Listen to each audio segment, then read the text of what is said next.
Salam damai dan sejahtera di dalam nama Tuhan Yesus Kristus. Firman Tuhan hari ini dari surat 2 Petrus pasal 2 ayat 7 sampai 11. Demikianlah firman Tuhan. Tetapi ia menyelamatkan Lot, orang yang benar yang terus-menerus menderita oleh cara hidup orang-orang yang tak mengenal hukum dan yang hanya mengikuti hawa nafsu mereka saja. Sebab orang benar ini tinggal di tengah-tengah mereka, dan setiap hari melihat dan mendengar perbuatan-perbuatan yang jahat itu, sehingga jiwanya yang benar itu tersiksa. Maka nyata bahwa Tuhan tahu menyelamatkan orang-orang saleh dari pencobaan dan tahu menyimpan orang-orang jahat untuk disiksa pada hari penghakiman, terutama mereka yang menuruti hawa nafsunya karena ingin mencemarkan diri dan menghina pemerintahan Allah. Mereka begitu berani dan angkuh, sehingga tidak segan-segan menghujat kemuliaan. Padahal malaikat-malaikat sendiri yang sekalipun lebih kuat dan lebih berkuasa daripada mereka, tidak memakai kata-kata hujat kalau malaikat-malaikat menuntut hukuman atas mereka di hadapan Allah.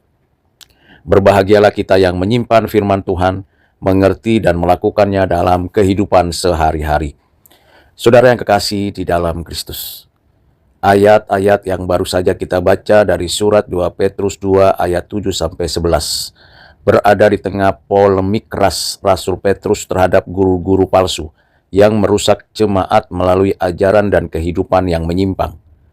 Ayat-ayat tersebut berfungsi sebagai bukti historis teologis bahwa Allah yang adil tidak pernah gagal membedakan antara orang benar dan orang fasik. Rasul Petrus menggunakan figur Lot sebagai contoh konkret penyelamatan ilahi di tengah penghukuman kosmik. Dengan pendekatan ini, Rasul Petrus menegaskan bahwa penghakiman Allah bukan sekedar konsep eskatologis abstrak, melainkan realitas yang telah bekerja dalam sejarah keselamatan. Contoh-contoh perjanjian lama dalam surat ini dimaksudkan untuk meneguhkan iman orang percaya yang lemah oleh tekanan zaman. Dengan demikian, ayat-ayat ini bersifat pastoral sekaligus polemis. Penyebutan Lot sebagai orang benar, dikaios dalam ayat 7, menimbulkan diskusi teologis yang signifikan, mengingat kompleksitas moral Lot dalam narasi kitab Kejadian. Namun, Rasul Petrus tidak menilai Lot berdasarkan ketidaksempurnaan etisnya, melainkan berdasarkan status perjanjiannya di hadapan Allah. Kebenaran dalam perjanjian baru bersifat forensik dan relasional, bukan perfeksionistik karena berakar pada anugerah pilihan Allah. Lot disebut benar karena ia hidup dalam ketegangan iman di tengah budaya yang rusak. Ini menunjukkan bahwa Allah memelihara umatnya, bahkan ketika mereka berada dalam konteks sosial yang sangat korup. Perspektif ini mengoreksi pandangan moralistik yang menyederhanakan identitas orang-orang percaya. Ayat 7 dan 8 menggambarkan penderitaan batin Lot sebagai reaksi spiritual terhadap kefasikan Sodom. Frasa tersiksa jiwanya yang benar itu menunjukkan dimensi internal dari kesalehan sejati. Kesalehan bukan hanya soal menjauhi dosa, tetapi juga tentang sensitivitas hati terhadap pelanggaran kekudusan Allah. Lot tidak nyaman dengan dosa, meskipun ia hidup di tengahnya, dan ketidaknyamanan ini menjadi tanda iman sejati. Penderitaan batin ini menunjukkan konflik antara identitas rohani dan realitas sosial. Dengan demikian, iman tidak pernah netral terhadap kejahatan struktural. Dimensi penderitaan Lot juga mengungkapkan teologi salib yang implisit dalam surat ini. Orang benar tidak selalu hidup dalam kenyamanan, tetapi sering mengalami tekanan karena komitmen iman mereka. Penderitaan orang benar merupakan bagian dari pola eskatologis, sudah tetapi belum, dari konsep already and not yet tentang kerajaan Allah. Lot hidup di tengah dunia yang telah jatuh, tetapi belum sepenuhnya ditebus. Dalam konteks ini, penderitaan bukan tanda ketiadaan berkat Allah, melainkan justru bukti kehadirannya yang memelihara iman. Ini menjadi koreksi terhadap teologi kemakmuran yang reduksionis. Ayat 9 menjadi pusat teologis perikop ini, dengan pernyataan normatif bahwa Tuhan tahu menyelamatkan orang saleh dari pencobaan. Pernyataan pada ayat tersebut bersifat deklaratif dan universal, menegaskan kedaulatan dan hikmat Allah dalam pemeliharaannya. Pengetahuan Allah di sini bukan sekedar kognitif, tetapi aktif dan efektif. Allah tidak hanya mengetahui, tetapi juga bertindak menyelamatkan. Ini memberikan dasar penghiburan bagi jemaat yang sedang menghadapi penindasan dan ajaran sesat. Keselamatan orang benar tidak bersifat kebetulan, melainkan hasil dari rencana ilahi yang kekal. Frasa lanjutan dalam ayat yang ke-9, yakni menahan orang-orang fasik di bawah hukuman. Ayat ini menegaskan aspek keadilan Allah yang sering diabaikan. Penghakiman tidak ditunda karena ketidakpedulian Allah, tetapi karena kesabarannya yang memberi ruang pertobatan.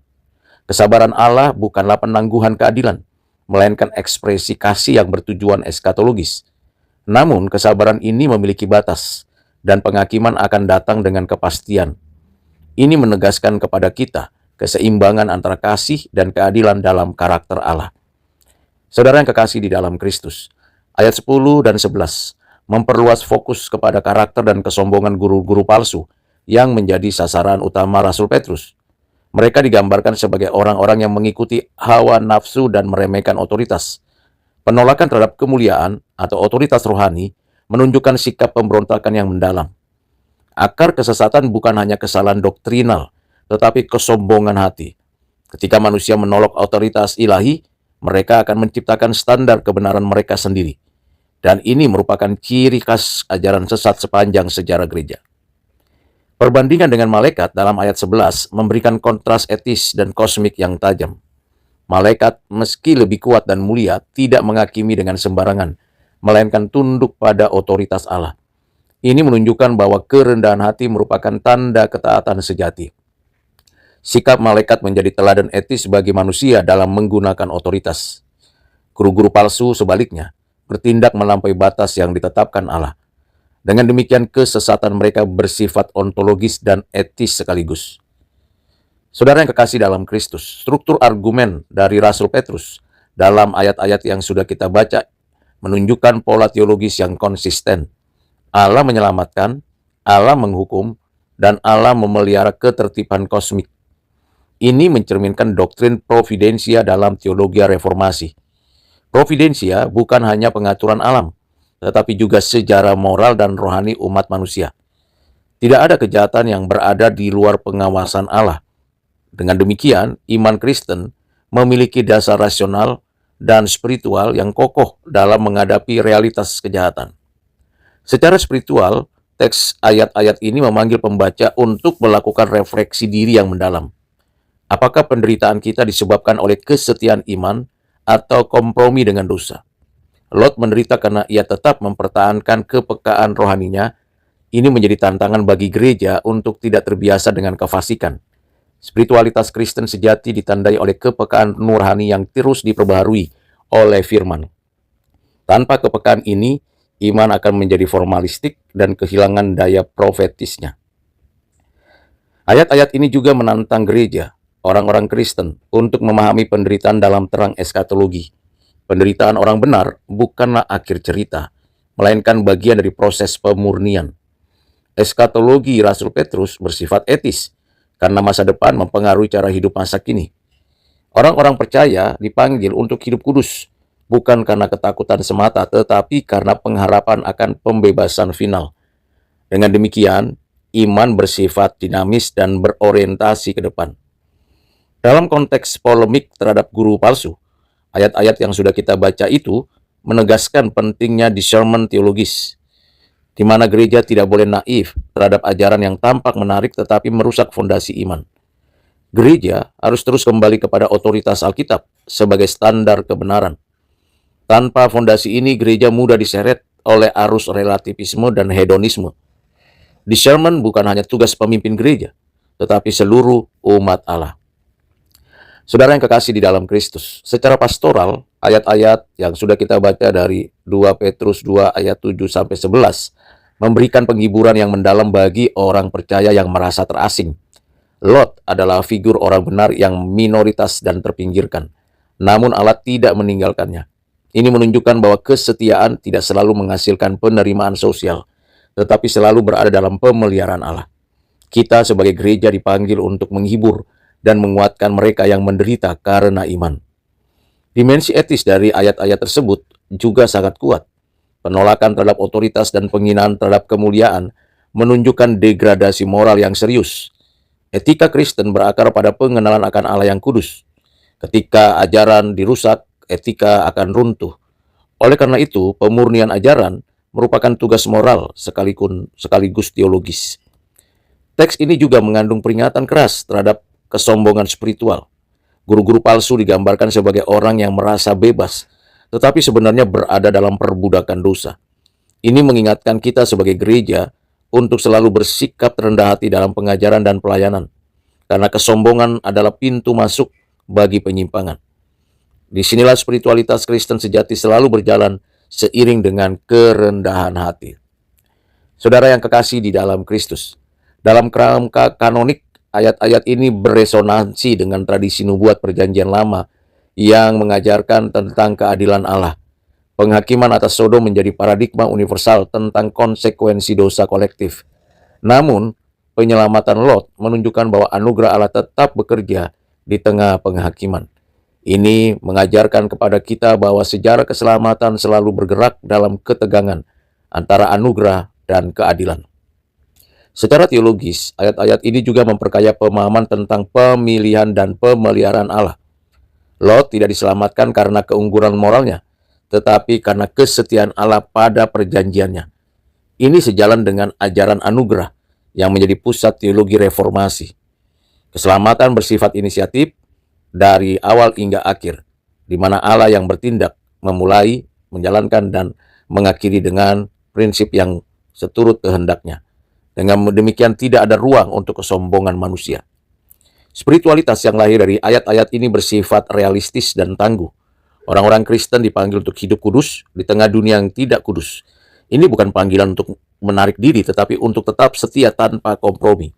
Lot menjadi contoh iman yang rapuh namun nyata. Di sana Allah bekerja melalui iman yang lemah sekalipun. Akhirnya saudara, ayat-ayat yang sudah kita baca, dengarkan, dan ulasan di atas memberikan pengajaran kepada kita bahwa sejarah manusia berada di bawah pemerintahan Allah yang berdaulat mutlak. Tidak ada keadilan yang luput dari perhatiannya, karena orang benar akan diselamatkan dan orang fasik akan dihakimi. Kepastian ini menjadi dasar pengharapan dan ketekunan iman. Kita bersyukur karena gereja, yaitu kita orang-orang Kristen, dipanggil untuk hidup dalam terang kepastian tersebut. Ada 3 implementasi yang perlu menjadi bahan perenungan dan bagian penting untuk kita lakukan. Dalam konteks Indonesia, di negeri kita saat ini yang plural dan seringkali penuh tekanan sosial terhadap iman Kristen, ayat-ayat ini mengajarkan pentingnya kesetiaan tanpa kompromi. Banyak orang Kristen hidup sebagai minoritas yang harus bergumul dengan tekanan budaya, moral, dan bahkan struktural. Kisah Lot mengajarkan kepada kita bahwa Allah melihat dan memelihara umatnya yang setia, meskipun mereka terpinggirkan. Gereja, yaitu kita, dipanggil untuk membentuk umat yang memiliki kepekaan nurani dan keberanian moral. Kesetiaan iman harus diwujudkan dalam integritas hidup sehari-hari.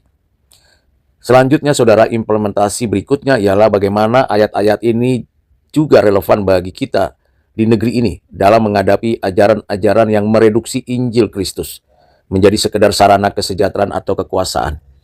Guru-guru palsu yang dikritik Rasul Petrus memiliki paralel dengan fenomena manipulasi rohani masa kini. Kita sebagai gereja perlu memperkuat pendidikan teologis yang berakar pada Alkitab dan tradisi reformasi. Discernment menjadi kebutuhan mendesak agar umat tidak terseret oleh ajaran yang tampak rohani tetapi sebenarnya merusak iman. Kepemimpinan gereja harus bersifat rendah hati dan bertanggung jawab. Implementasi yang terakhir, saudara.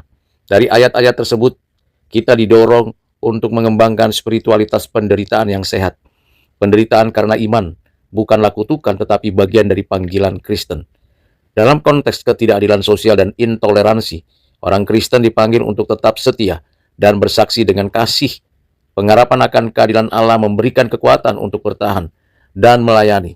Dengan demikian, iman Kristen menjadi kesaksian yang hidup di tengah-tengah bangsa ini.